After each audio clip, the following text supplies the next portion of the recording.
வெளிப்படுத்தின விசேஷம் 12ஆம் அதிகாரம். அன்றியும் ஒரு பெரிய அடையாளம் வானத்திலே காணப்பட்டது. ஒரு ஸ்திரீ சூரியனை அணிந்திருந்தாள். அவள் பாதங்களின் கீழே சந்திரனும் அவள் சிரசின் மேல் 12 நட்சத்திரங்களும் உள்ள கிரீடமும் இருந்தன.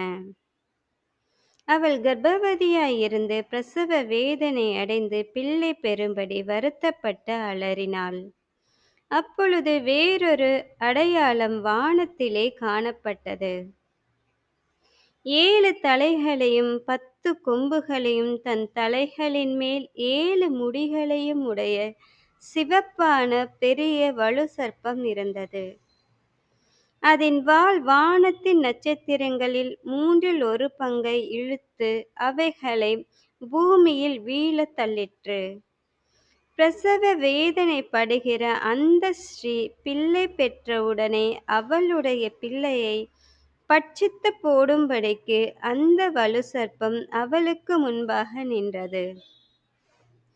சகல ஜாதிகளையும் இருப்புக்கோலால் ஆளுகை செய்யும் ஆண் பிள்ளையை அவள் பெற்றாள்.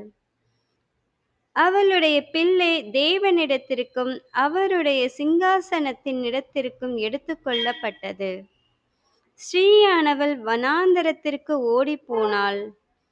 அங்கே 1260 நாளளவும் அவளை போஷிப்பதற்காக தேவனால் ஆயத்தமாக்கப்பட்ட இடம் அவளுக்கு உண்டாயிருந்தது.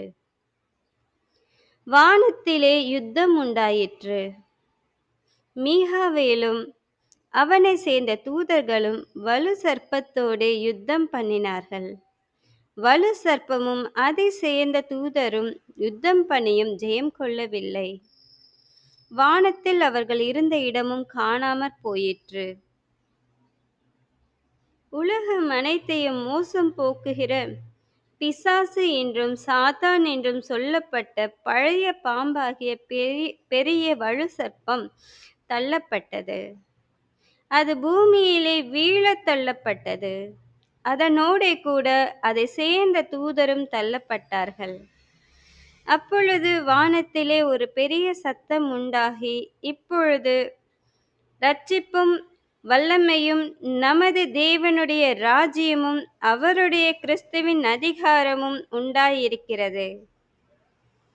இரவும் பகலும் நம்முடைய தேவனுக்கு முன்பாக நம்முடைய சகோதரர் மேல் குற்றம் சுமத்தும் பொருட்டு அவர்கள் மேல் குற்றம் சாட்டுகிறவன் தாழத் தள்ளப்பட்டு போனான். மரணம் நேரிடுகிறதா இருந்தாலும் அதற்கு தப்பும்படி தங்கள் ஜீவனையும் பாராமல் ஆட்டுக்குட்டியின் இரத்தத்தினாலும் தங்கள் சாட்சியின் வசனத்தினாலும் அவனை ஜெயித்தார்கள்.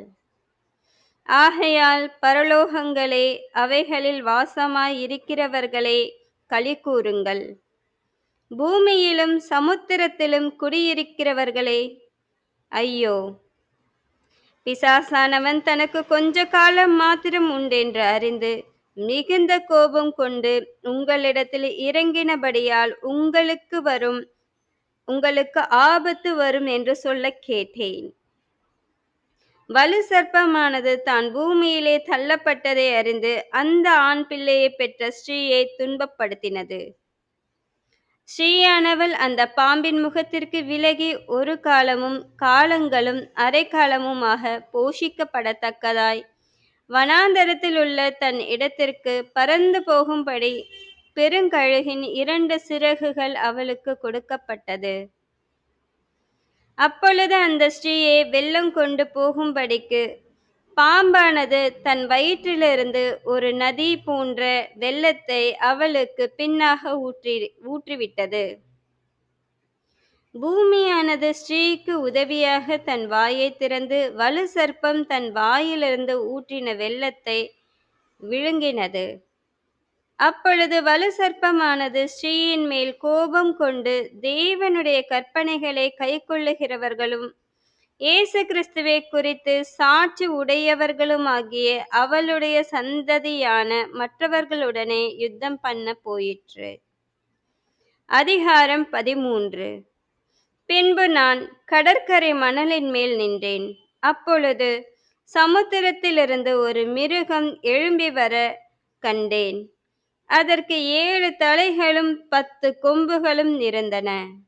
அதன் கொம்புகளின் மேல் 10 முடிகளும் அதன் தலைகளின் மேல் தூஷணமான நாமமும் இருந்தன. நான் கண்ட மிருகம் சிறுத்தையைப் போல் இருந்தது. அதன் கால்கள் கரடியின் கால்களைப் போலவும் அதன் வாய் சிங்கத்தின் வாயைப் போலவும் இருந்தன. வலு சர்ப்பமானது தன் பலத்தையும் தன் சிங்காசனத்தையும் மிகுந்த அதிகாரத்தையும் அதற்கு கொடுத்தது. அதன் தலைகளில் ஒன்று சாவுக்கேதுவாய் காயப்பட்டிருக்க கண்டேன். ஆனாலும் சாவுக்கேதுவான அந்த காயம் சொஸ்தமாக்கப்பட்டது. பூமியிலுள்ள யாவரும் ஆச்சரியத்தோடே அந்த மிருகத்தை பின்பற்றி அந்த மிருகத்திற்கு அப்படிப்பட்ட அதிகாரம் கொடுத்த வலு சர்ப்பத்தை வணங்கினார்கள்.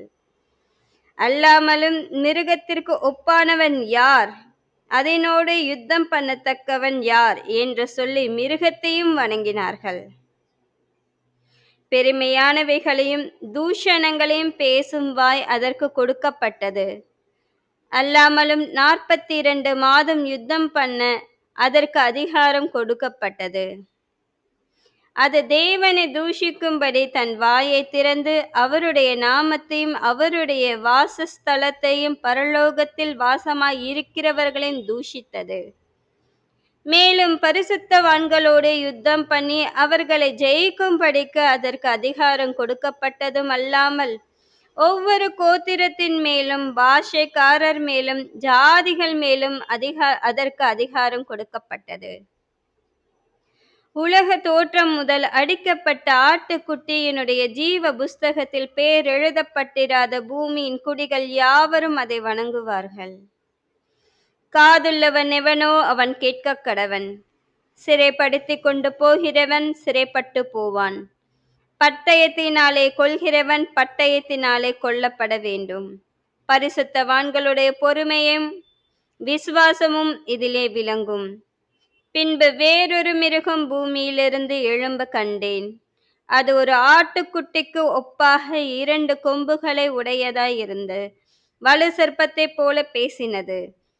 அது முந்தின மிருகத்தின் அதிகாரம் முழுவதையும் அதன் முன்பாக நடப்பித்து சாவுக்கேதுவான காயம் ஆற சொஸ்தமடைந்த முந்தின மிருகத்தை பூமியும் அதன் குடிகளும் வணங்கும்படி செய்தது.